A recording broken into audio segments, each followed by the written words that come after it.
Hello. Hello. Today we're going to talk about trigonometry. So we will go back to some concepts that you have already studied in previous classes, and we will expand. We will talk a little more about the trigonometric ratios that we already know, and maybe some that we don't know yet. So first of all, we're all familiar with right triangle trigonometry. You learned it as SOHCAHTOA, and that pretty much means that the sine of an angle is equal the opposite over the hypotenuse. The cosine of an angle equals the adjacent side over the hypotenuse, and the tangent is the opposite over adjacent. Now, if we look at an angle such as this one, angle theta, in a right angle triangle, pay attention, it has to be a right angle triangle. We say that the long side is the hypotenuse. Actually, let me write it this way, is clearer. The side opposite is this one, opposite, and the adjacent side is the other side that forms the angle together with the hypotenuse. One common mistake is to confuse the angles. Please make sure that you know what angle you're talking about, so that the opposite and adjacent angle sides are specific to that angle. So what we can do now, we can take this triangle and we can put it in standard position, meaning that the angle theta will have the vertex on the origin of the axis, and the adjacent side, this one here, will be corresponding to the x-axis. Now we notice something different, something interesting here. We notice that given this angle theta here, sorry, wrong tool, given this angle theta here, and given a point on a circle, we notice a few things. We notice that the circle that we have drawn around the triangle has a radius that corresponds to the hypotenuse of my triangle. The adjacent side, this one here, corresponds to the x coordinate of this point. And likewise, so we'll be here. And likewise, the y coordinate of that point, this one, will be my opposite side in a triangle. So what we can say is that instead of writing in terms of opposite, hypotenuse, and adjacent, we can say that the sine of theta, of angle theta, where the angle is in standard position, make sure that we're talking about an angle in standard position, the sine of theta is equal the coordinates y divided the radius. So y, which is the opposite, over the radius, which is the hypotenuse. The cosine, likewise, will be x over r, so adjacent over hypotenuse. And the tangent, opposite over adjacent, will be y, the y coordinate, over the x coordinate of that point. And we also define the reciprocal functions that you may or may not have seen before. The cosecant of theta, will be the radius over the y coordinate. The secant will be r, radius over x, and the cotangent will be x over y. So they are the reciprocal of the ones that we just saw above. So we have now introduced the reciprocal functions, cosecant, secant, and cotangent. Please pay attention when you talk about these functions. We talk about reciprocal, not inverse, not opposite. They're reciprocal, okay? So the denominator and the numerator swap position if you want. There's on the side here, you see an interesting picture where the radius that we're talking about is equal to 1.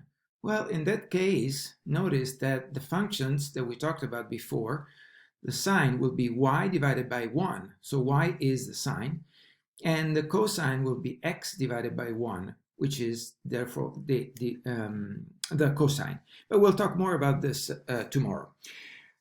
The reason why we introduce these new definitions is that the ones that we had before, the SOHCAHTOA that you're familiar with, only works in right angle triangles. While these definitions, the one that we just saw above here, these ones, work with any angle. not necessarily an angle in a triangle. Not an angle in a right triangle, can be an obtuse angle, can be even a reflex angle, or a negative angle. In this case, they always work, but SOHCAHTOA does not. Let's see with an example how we can use these new information that we found. Minus 4,3 is a point on the terminal side of an angle theta in standard position. Okay, so standard position means that I have a set of axes. Oh, let's do it straight. This is y and this is x. And it means that the vertex of the angle will be on the origin of the axis.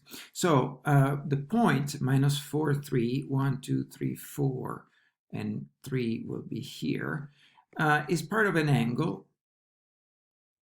There you go, an angle in standard position. So this angle here, an obtuse angle. So we definitely cannot use SOHCAHTOA in this case.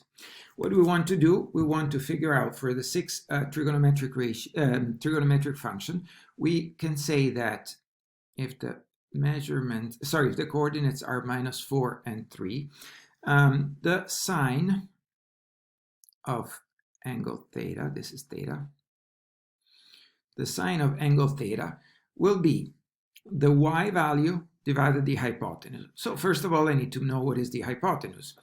The hypotenuse can be found using the distance formula.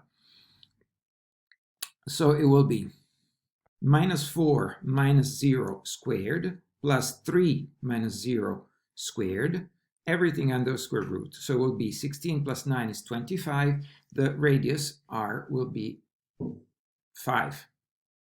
Now, if we remember the Pythagorean triples, you should already remember 3 and 4. The legs of 3 and 4 will give you a hypotenuse that is 5. So the y-coordinate 3 divided, let me change color. The y-coordinate 3 divided by the radius 5, so 3 over 5. The cosine is going to, of the same angle theta, will be negative 4 over 5. So the coordinates of this point here. And finally, the tangent of theta is going to be y over x, so 3 over negative 4. Based on these 3, we can get the other 3, the reciprocal functions. We will say that the sine, I don't have space to write them here, so I'll write them underneath. The sine is opposite, is the reciprocal of the cosecant. Cosecant of theta equals 5 over 3. The secant is the reciprocal of cosine, so secant of theta equals minus 5 over 4. Sorry. And finally, the cotangent, which is the reciprocal of the tangent, is going to be minus 4 over 3. Let's see with another example. Let's see example 1b. Here I have an angle, a point on the terminal side of an angle theta, which is negative 9, negative 17. So we're talking about an angle in the third quadrant. The angle will be somewhere minus 9, minus 17. Let's say somewhere here. There you go. 1 and 2. And we have this angle, this reflex angle here, angle theta. Now, given the coordinates of this point, we can figure out all our trigonometric ratios. First of all, distance formula, we find the length of this radius here. So the distance between the origin and this point, minus 9, minus 7, is square root of 370, which is approximately 19.2.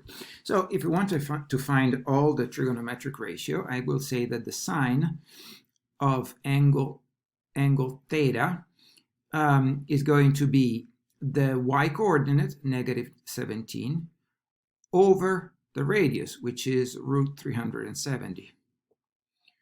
The cosine is going to be -9. So the x-coordinate over the same distance, 370. And finally, the tangent of theta is going to be y over x, so that is going to be -17 over -9, which gives me +17 over 9. It asks here for the sixth trigonometric ratio, so let's find the reciprocal. The cosecant is negative root, let me move this, it's a little too close. So the reciprocal is going to be the square root of 370 over -17. The negative is here. The secant is square root of 370 over -9, so minus that. And the cotangent is going to be the reciprocal of the tangent, so 9 over 17. Now, one thing I forgot to mention is that when I say radius, I mean this distance, because I am imagining, let me see if I can draw a circle about this circle here. So I'm imagining a circle around that has exactly a radius r. And now let's continue with another example.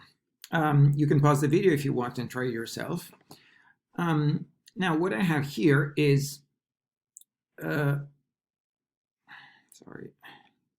there you go. What I have that the sine is going to be y, this value here, over the radius of my circle. So if you want the distance between the origin and this point. So let's calculate the distance first of all.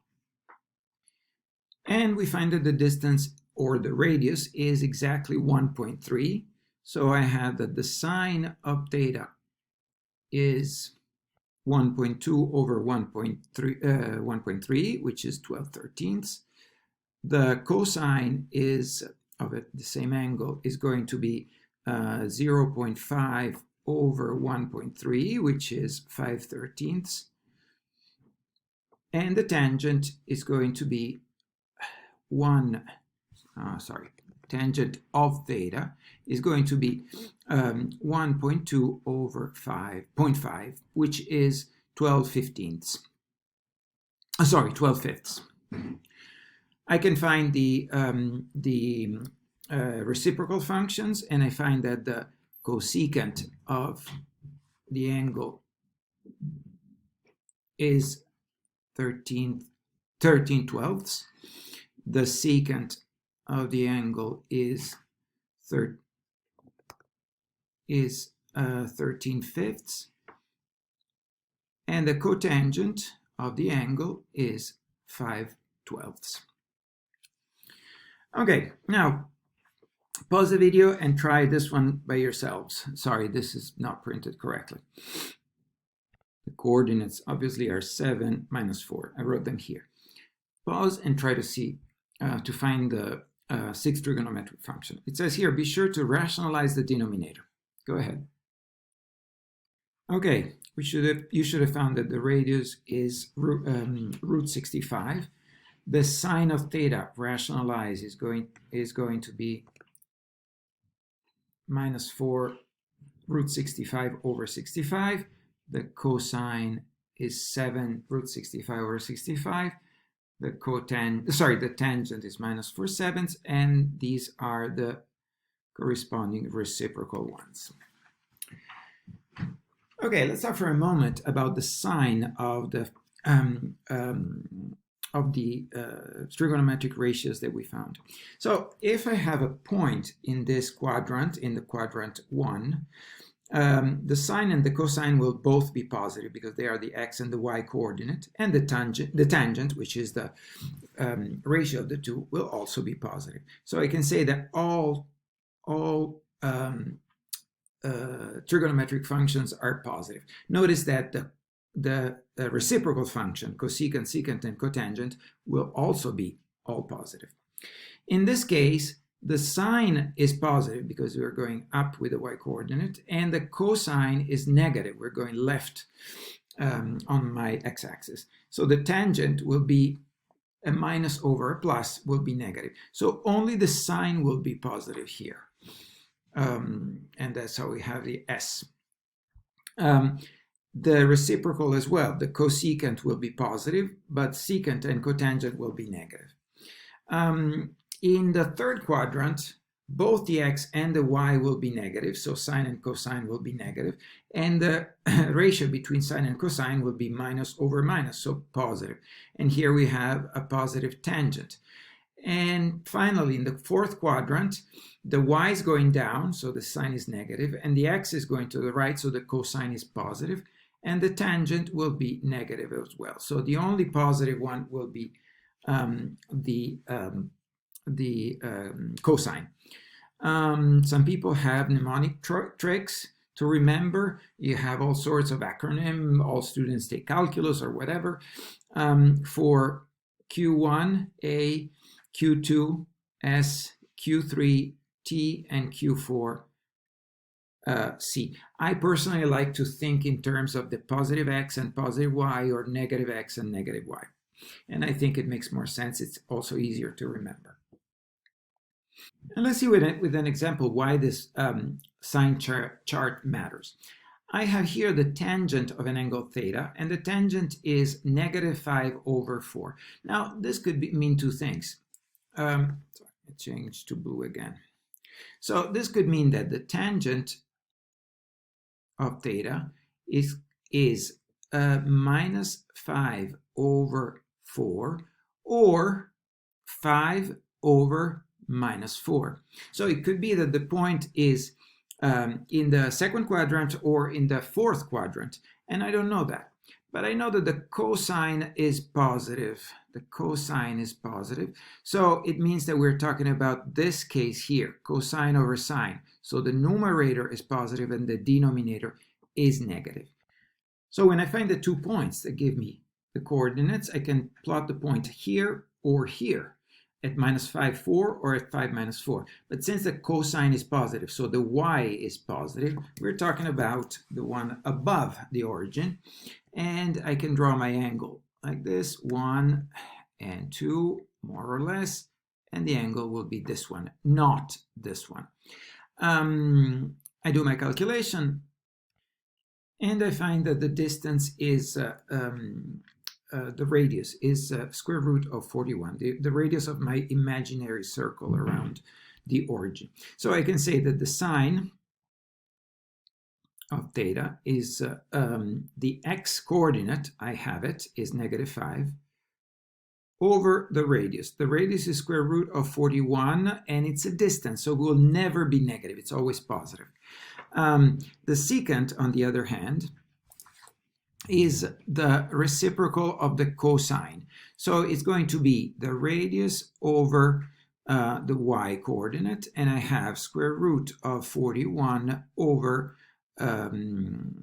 4. And there you go. Now, you try practice 2, thinking again, what does it mean, 4/5? Is it 4/5 or is it -4 over -5? Go ahead, please.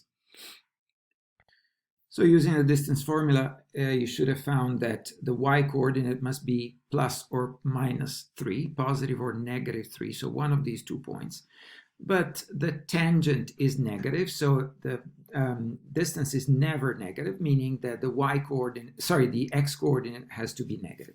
So we're talking about this point here, and